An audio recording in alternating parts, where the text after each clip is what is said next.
Oke, nah setelah kita mengetahui prinsip-prinsip dari lintas execution, selanjutnya kita akan membahas bagaimana yang bisa kita lakukan untuk melakukan lintas execution ini. Oke, yang pertama adalah kita bahas tentang ever. Apa itu ever? Ever itu adalah kepanjangan dari eliminate, visualize, execute, dan juga review. Jadi ada 4 strategi. Nah, disinilah 4 strategi yang akan kita bahas inti dari pembahasan kursus online ini, lintas execution ya. Oke, kita bahas satu persatu. Apa itu eliminate gitu ya? Yang pertama, step pertama gitu ya. Step pertama adalah atau strategi yang pertama adalah eliminate ambiguity in task definition. Artinya apa? Artinya di sini kita harus bisa mengeliminasikan gitu ya segala informasi-informasi atau segala hal yang membuat kita tuh kebingungan gitu ya dari informasi dari atasan kita misalnya.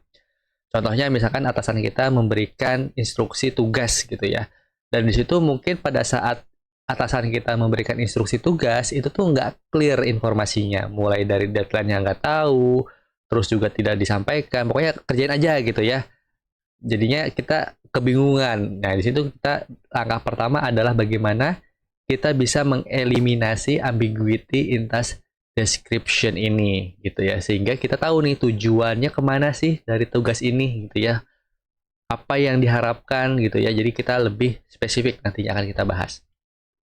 Yang kedua adalah visualizing the flow of task. Nah, di sini teman-teman udah mulai nih memiliki gambaran tugas yang harus dikerjakan. Misalnya bagaimana ya tugas yang sudah saya kerjakan hari ini atau yang kemarin, itu ketika ini tugas datang yang baru, kira-kira posisinya tugas saya ada di mana nih? Kira-kira tugas saya akan dikerjakan kapan nih? Jadi teman-teman udah mulai ngebayangin gitu ya, dengan membandingkan tugas-tugas yang teman-teman sudah mulai kerjain gitu ya. Jadi teman-teman tahu nih posisinya. Oh, saya mau ngerjakan ini langsung hari ini, atau kalau misalkan saya kerjakan hari ini, kira-kira ada yang kegeser nggak ya? Nah, di situ adalah bagaimana kita melakukan yang namanya visualizing the flow of tasks gitu ya. Jadi ngebayangin tugas-tugas yang sedang kita kerjakan itu seperti apa, lalu kalau misalkan ditambah dengan tugas yang baru, itu posisinya mau dikerjainnya kapan gitu. Yang ketiga, strategi ketiga adalah executing demand. Artinya di sini teman-teman mulai mengacu nih pada tugas pelaksanaannya gitu ya. Teman-teman sudah mulai mengerjakan tugasnya dengan fokus, tentu saja dengan fokus gitu ya. Jangan sampai teman-teman mudah terdistrak dengan gangguan-gangguan sehingga teman-teman bisa mengeksekusi tugasnya itu dengan baik. Dan yang terakhir apa? Kira-kira R-nya review dan improvement. Nah, di sini nanti teman-teman adalah melakukan yang namanya step terakhir ya. Jadi mereview hasil tugas yang sudah dikerjakan.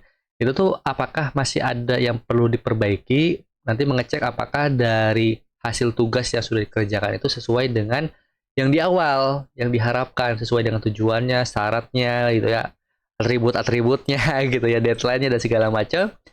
Itu kita review, udah oke belum, apakah ada typo misalnya.